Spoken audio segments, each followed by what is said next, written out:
नमस्कार बच्चों।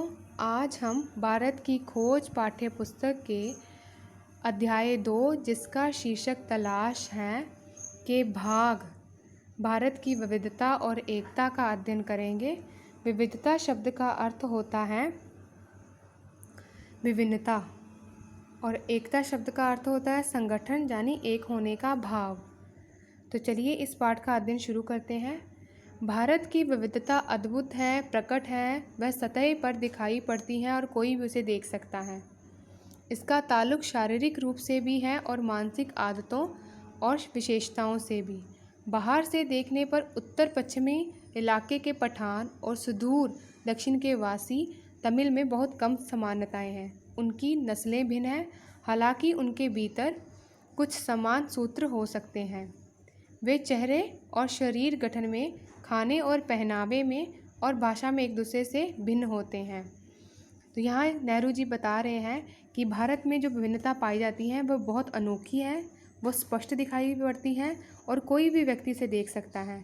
और जिस विभिन्नता की वो बात कर रहे हैं वे विभिन्नता, उस विभिन्नता का जो संबंध, ताल्लुक शब्द का अर्थ होता है संबंध, उस विभिन्नता का संबंध शारीरिक रूप से तो है ही है, अर्थात यहाँ के जो लोग हैं शारीरिक बनावट में तो एक दूसरे से भिन्न दिखाई पड़ते ही हैं। मानसिक आदतों और विशेषताओं की बात की जाए तो उस संबंध में भी उनमें काफ़ी विषमताएँ यानी असमानताएं पाई जाती हैं। आगे वे लिखते हैं कि बाहर से देखने पर, एक उदाहरण दे रहे हैं वो, कि उत्तर पश्चिम का जो इलाका है और वहाँ उस इलाके में रहने वाले जो पठान हैं और फिर दूर दक्षिण के जो वासी यानी वहाँ के रहने वाले जो तमिल लोग हैं उनमें बहुत कम समानता है। उनकी नस्लें भिन्न हैं, इसके बावजूद भी उनके भीतर जो है एकता के कुछ समान सूत्र हो सकते हैं। आगे वे लिखते हैं कि वे चेहरे और शरीर गठन में, खाने पहनावे में, भाषा में एक दूसरे से भिन्न होते हैं। उत्तर पश्चिमी सीमांत प्रदेश में मध्य एशिया की घमक तो है ही। घमक शब्द का अर्थ होता है महक। तो वो बता रहे हैं कि उत्तर पश्चिमी जो सीमांत प्रदेश हैं उसमें मध्य एशिया का जो इलाका है वहाँ की महक यानी वहाँ का जो प्रभाव तो दिखाई पड़ता ही है। वहाँ के बहुत से रीति रिवाज जैसे कश्मीर के भी, हिमालय के उस पार के देशों की याद दिलाते हैं। तो वो बता रहे हैं कि इस प्रदेश पर बहुत से स्थानों के जो संस्कृति है, जो सभ्यता है, उसका प्रभाव स्पष्ट दिखाई पड़ता है। पठानों के जो लोक प्रचलित नृत्य हैं वो रूसी कोज़क नृत्य शैली से मिलते जुलते हैं। तो वो बता रहे हैं कि कितनी समानता है बहुत दूर के इलाकों के साथ भी। इन तमाम भिन्नताओं के बावजूद पठान पर भारत की छाप वैसी ही स्पष्ट है जैसी तमिल पर। तो वो बता रहे हैं कि जो पठान लोग हैं उन पर भी भारत की वही छाप यानी वही प्रभाव है जैसे तमिल लोगों पर भारत की छाप छपी है, जहाँ उनका प्रभाव है। इसमें कोई अचरज नहीं, क्योंकि सीमा के ये प्रदेश और साथ ही अफ़गानिस्तान भी भारत के साथ हज़ारों वर्ष से जुड़े रहे हैं। तो वो बता रहे हैं इसमें कोई हैरानी वाली बात नहीं है कि भारत के उत्तर पश्चिमी इलाके में जो रहने वाले पठान हैं उनमें वो भले ही तमिल लोगों से देखने में भिन्न हो, उनकी भाषाएं भिन्न हो और चाहे उनमें दूसरे देशों के साथ बहुत सी समानताएं पाई जाती रही हों, इसके बावजूद भी इसमें कोई हैरानी करने वाली बात नहीं है, क्योंकि ना केवल ये प्रदेश बल्कि अफ़गानिस्तान भी, जो कि एक अपने आप में एक देश है, उस पर भी भारत इन सभी स्थानों का भारत के साथ हज़ारों वर्षों से संबंध रहा है। ये स्थान जो है भारत से जुड़े रहे हैं। तो इसलिए इन पर भारत का प्रभाव पड़ना और भारत पर इनका प्रभाव पड़ना स्वाभाविक है। ये पुराने तुर्क और दूसरी जातियां जो अफ़गानिस्तान और मध्य एशिया में बसी थी, इस्लाम के आने से पहले बौद्ध थी और उससे भी पहले वैदिक काल में हिंदू थी। तो वो बता रहे हैं कि ये जो पुराने तुर्क और दूसरी जातियां थी जो अफ़गानिस्तान और मध्य एशिया में बसी थी, तो जब तक भारत में इस्लाम नहीं आया था तब तक ये उससे पहले बौद्ध थी। ये इन्होंने बौद्ध धर्म को अपनाया हुआ था और उस बौद्ध धर्म को भी अपनाने से पहले ये हिंदू धर्म को मानने वाले थे। तो यहाँ क्रम क्या चलेगा, हिंदू धर्म, फिर बौद्ध धर्म और इसके बाद इस्लाम धर्म। सीमांत क्षेत्र प्राचीन भारतीय संस्कृति के प्रमुख केंद्रों में से एक था। तो ये बता रहे हैं कि जो सीमांत क्षेत्र हैं, सीमांत शब्द का अर्थ होता है सीमा के साथ लगने वाला क्षेत्र। तो ये जो क्षेत्र हैं ये भारतीय संस्कृति के जो प्रमुख केंद्र रहे हैं उनमें से एक है। अब भी स्मारकों और मठों के ढेरों ध्वस्त अवशेष उसमें बिखरे हैं, विशेष रूप से तक्षशिला के महान विद्यालय के, जो 2000 वर्ष पहले अपनी प्रसिद्धि की चरम सीमा पर था, यानी सबसे ऊपरी सीमा पर था। तो यहाँ बता रहे हैं कि अब भी जो जहाँ स्मारक हैं, जहाँ मठ, जो स्मारकों और मठों के जो अवशेष जो बचा खुचा रह गया है और जो उनके अवशेष बिखरे पड़े हैं, और उनमें भी वो खास किसका नाम दे रहे हैं, किसका वर्णन करें, तक्षशिला के महान विश्वविद्यालय का। ये जो विश्वविद्यालय है ये सच में बहुत प्रसिद्ध था, शिक्षा के क्षेत्र में इस विश्वविद्यालय का बहुत नाम था। तो ये 2000 वर्ष पहले अपनी प्रसिद्धि की चरम सीमा पर था, यानी बहुत लोकप्रिय था। सारे भारत के साथ ही एशिया के विभिन्न भागों से विद्यार्थी जहाँ खींचे चले आते थे। धर्म परिवर्तन से अंतर ज़रूर आया, पर उन क्षेत्रों के लोगों ने जो मानसिकता विकसित कर ली थी वे पूरी तरह नहीं बदल सकी। तो यहाँ बता रहे हैं कि तक्षशिला के विश्वविद्यालय की खासियत बता रहे हैं कि इस विश्वविद्यालय में भारत के साथ साथ एशिया के जो अन्य भाग थे वहाँ से विद्यार्थी पढ़ने के लिए आया करते थे। जब यहाँ धर्म परिवर्तन का दौर चला तो उससे जहाँ के लोगों की जो सोचने की शक्ति होती है उसमें चाहे थोड़ा सा अंतर आया, किंतु पूरी तरह से वो बदला नहीं था। पठान और तमिल दो चरम उदाहरण है, यानी कि दो सबसे अच्छे उदाहरण है अगर हमें भारत की विविधता की बात करनी हो। बाकी की स्थिति कहीं इन दोनों के बीच में है। सबकी अपनी अलग अलग विशेषताएं हैं, पर सब पर इससे भी गहरी छाप भारतीयता की है। तो वो बता रहे हैं कि इन सब में चाहे ही बहुत सी ऐसी विशेषताएं हैं जो एक दूसरे से अलग हैं, इसके बावजूद भी सब पर क्या एक ही छाप है, और वो बहुत गहरी छाप है, यानी उन पर एक ही चीज़ का बहुत प्रभाव है, वो है भारतीय होने का प्रभाव। ये जानकारी बेहद हैरत में डालने वाली है कि बंगाली, मराठी, गुजराती, तमिल, आंध्रा, उड़िया, असमी, कन्नड़, मलयाली, सिंधी, पंजाबी, पठान, कश्मीरी, राजपूत और हिंदुस्तानी भाषी जनता में बसा हुआ विशाल मध्य भाग कैसे सैकड़ों वर्षों से अपनी अपनी अलग पहचान बनाए रहा। तो वे बता रहे हैं कि सच में बहुत हैरान कर देने वाली बात है कि इतनी सारी भाषाओं के होते हुए भी ये जो भारत है अपनी एक अलग पहचान बनाने में कामयाब रहा, और इन भाषाओं को बोलने वाले लोगों का भी अपना अस्तित्व कायम रहा। इसके बावजूद इन सबके गुण दोष कमोवेश एक से हैं। कमोवेश शब्द का अर्थ होता है थोड़ा बहुत, तो वो बता रहे हैं कि इनके जो गुण और दोष हैं वो थोड़े बहुत एक जैसे ही हैं। इसकी जानकारी पुरानी परंपरा और अभिलेखों से मिलती है। तो बता रहे हैं कि मैं ऐसा कैसे बोल रहा हूँ, क्योंकि इसकी जानकारी परंपराओं और अभिलेखों से हमें प्राप्त होती है। साथ ही इस पूरे दौरान वे ऐसे भारतीय बने रहे हैं जिनकी राष्ट्रीय विरासत एक ही थी और उनकी नैतिक और मानसिक विशेषताएं भी समान थी।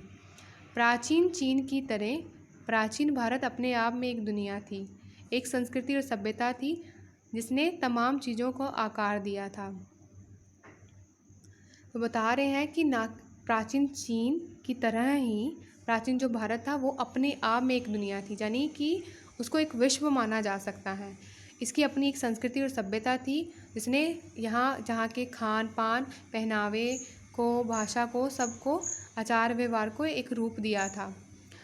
विदेशी प्रभाव आए और अक्सर उस संस्कृति को प्रभावित करके उसी में जज्ब हो गए, यानी उसी में विलीन हो गए। तो वो बता रहे हैं कि विदेशी चाहे आक्रमणों जो विदेशी प्रभाव भारत पर आए, चाहे वो विदेशी आक्रमणकारियों के रूप में या विदेशी लोगों के रूप में आए हों, वो इस देश में आए, उन्होंने इस देश की संस्कृति को प्रभावित किया और बाद में फिर क्या परिणाम निकला, वो इसी में विलीन होकर रह गए।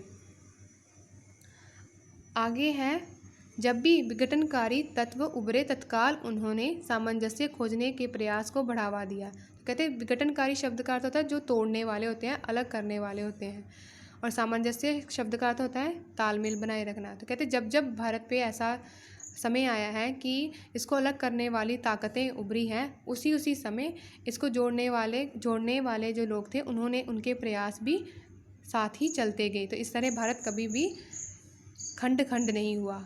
सभ्यता के आरंभ से ही भारतीय मानस में एकता के स्वप्न ने अपनी जगह बनाए रखी। तो बता रहे हैं कि भारतीय सभ्यता की जो शुरुआत थी तभी से जो भारतीय लोगों के मन में एकता का जो सपना था वो एक अपनी विशेष जगह बनाए हुए था। इस एकता की कल्पना कभी किसी बाहर से आरोपित वस्तु या बाहरी तत्वों के या विश्वास के मानकीकरण के रूप में नहीं की गई।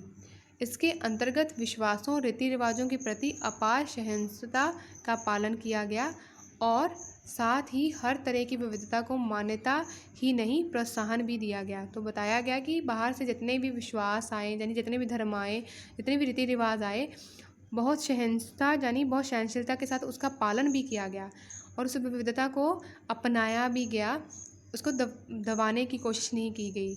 यहाँ भारतीयों के सहनशील स्वभाव पर प्रकाश डाला गया है कि किस तरह भारत के जो लोग थे वो बाहर से आने वाले जो लोग थे उनके रीति रिवाजों विश्वासों को ना केवल अपनाते थे बल्कि उनको और बढ़ावा भी देते थे और साथ ही साथ अपने विश्वासों रीति रिवाजों को भी साथ लिए हुए थे। किसी एक देशीय समूह में चाहे वे कितने घनिष्ठ रूप से एक दूसरे से जुड़े हों, छोटी बड़ी भिन्नताएं हमेशा देखी जा सकती हैं। तो वो बता रहे हैं कि मान लो एक छोटा सा क्षेत्र है और समूह में चाहे वो कितने ही घनिष्ठ यानी कितने ही गहरे रूप से एक दूसरे से जुड़े हों, तो ये संभव है, ऐसा हो ही नहीं सकता कि उनमें भिन्नताएं ना हों, उनमें भिन्नताएं होंगी ही होंगी। उस समूह की मूल एकता तब प्रकट होती है जब उसकी तुलना किसी अन्य देशीय समूह से की जाती है।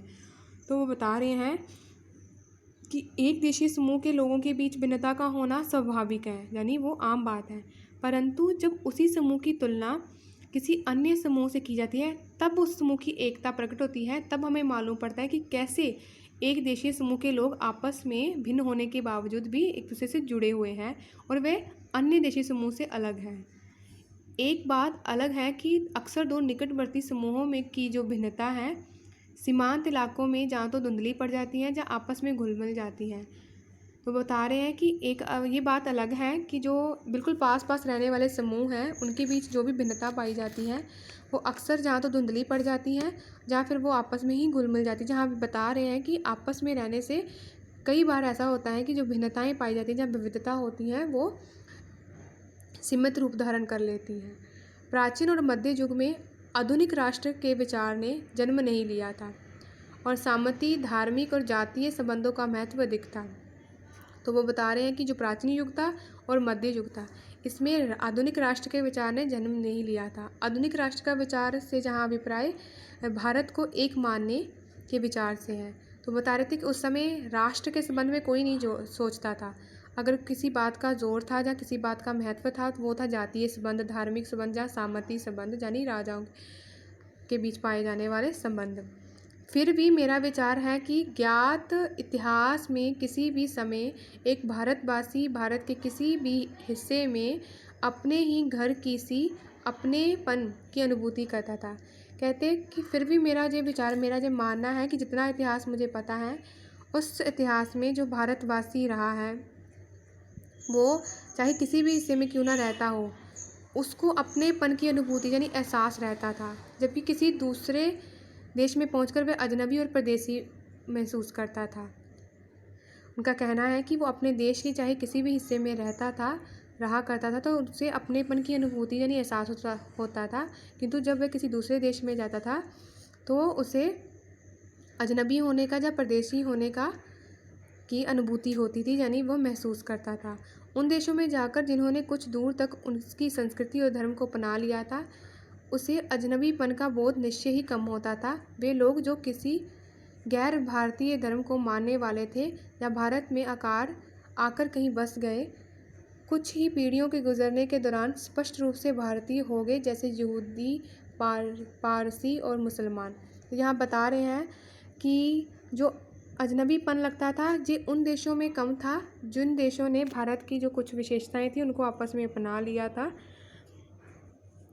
और अब बता रहे हैं कि भारत में बहुत से लोग ऐसे आए जो भारत में आकर यहीं बस गए और फिर बाद में वो पूरी तरह से भारतीय ही हो गए। तो इनके नाम हैं यहूदी, पारसी और मुसलमान। जिन भारतीयों ने धर्मों को स्वीकार किया वे भी धर्म परिवर्तन के बावजूद भारतीय रहे। तो वो बता रहे हैं कि इन धर्मों के भारत में आने के बाद बहुत से लोग ऐसे थे जिन्होंने इन धर्मों को अपना लिया था, परंतु एक बात तो आम रही, वो बात ये थी कि धर्म बदलने के बाद भी भारत के लोगों ने अपना धर्म बदलने के बाद भी उनमें एक बात सामान्य यानी आम रही, वो बात ये थी कि वो धर्म परिवर्तन के बावजूद भी अपने आप को भारतीय ही मानते रहे। आज जब राष्ट्रीयवाद राष्ट्रीयतावाद की अवधारणा कहीं अधिक विकसित हो गई है। विदेशों में भारतीय अनिवार्य रूप से एक राष्ट्रीय समुदाय बनाकर विभिन्न कारणों से एकजुट होकर रहते हैं, भले ही उनमें भीतरी मतभेद हों। एक हिंदुस्तानी ईसाई कहीं भी जाए उसे हिंदुस्तानी ही माना जाता है। इस प्रकार किसी हिंदुस्तानी मुसलमान को तुर्की, अरब, ईरान या किसी अन्य देश में जहाँ इस्लाम का प्रभुत्व हो हिंदुस्तानी ही समझा जाता है। प्रभुत्व शब्द का अर्थ होता है वर्चस्व, यानी बोलबाला, प्रभाव होना। तो बता रहे हैं कि अब जब जो वर्तमान समय चल रहा है इसमें राष्ट्रीयतावाद यानी राष्ट्र के बारे में जो सोचने की विचारधारा है वो बहुत अधिक बल पकड़ गई है। और विदेशों में भी भारत के लोग हैं, जो भारतीय हैं, वो एक समुदाय बनकर इकट्ठे हो रहे हैं। और वो बता रहे हैं कि भले ही उनके बीच बहुत से मतभेद हों, चाहे वो बहुत सी बातों पर एक दूसरे से सहमत ना हो, किंतु जो एक हिंदुस्तानी ईसाई हैं, यानी हिंदुस्तान से जाने वाला जो ईसाई है वो दुनिया के किसी भी हिस्से में चले जाए तो वो हिंदुस्तानी के रूप में ही जाना जाता है। और यही बात किस पर भी लागू होती है? हिंदुस्तानी मुसलमान पर भी। अगर वह किसी भी देश, विशेष रूप से वो मुसलमान यानी इस्लाम धर्म के प्रभुत्व वाले देश में चला जाए, तब भी उसकी पहचान हिंदुस्तानी के रूप में ही होगी, उसको मुसलमान नहीं कहा जाएगा।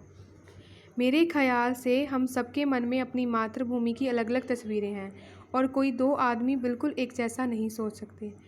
जब मैं भारत के बारे में सोचता हूँ तो मेरे मन में बहुत सी बातें आती हैं। मैं सोचता हूँ दूर दूर तक फैले मैदानों, उन पर बसे अनगिनत छोटे छोटे गाँवों के बारे में, उन कस्बों और शहरों के बारे में जिनकी मैंने यात्रा की। वर्षा ऋतु की इस जादुई बरसात के बारे में जो झुलसी हुई धरती के जीवन संचार करके उसे सहसा सौंदर्य और हरियाली को झिलमिलाते प्रसार में बदल देती हैं।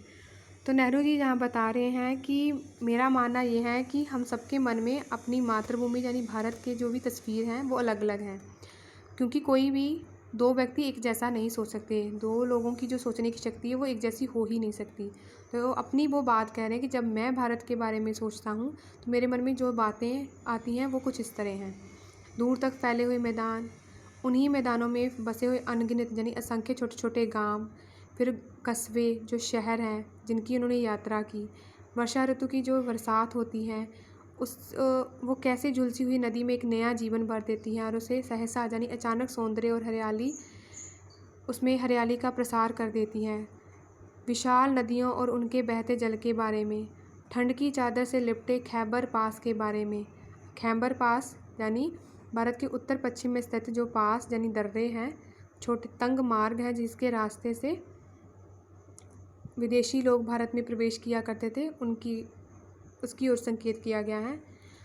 खैबर ही अकेला पास नहीं है, वहाँ और भी बहुत से पास हैं जिनके ज़रिए विदेशी जो है भारत में प्रवेश करते रहे थे, जैसे टोची, बोलान, गोमल।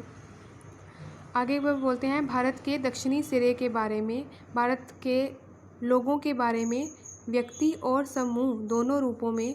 सबसे ज़्यादा बर्फ़ की टोपी पहने हिमालय के या वसंत ऋतु में कश्मीर की किसी पहाड़ी की घाटी के बारे में जो नवजात फूलों से लदी पड़ी है। नवजात शब्द का अर्थ होता है नए जन्मे, और जिसके बीच कलकल खलखल करता झरना बहता है। हम अपनी पसंद की तस्वीर बनाते हैं और उसे सहेज कर रखते हैं।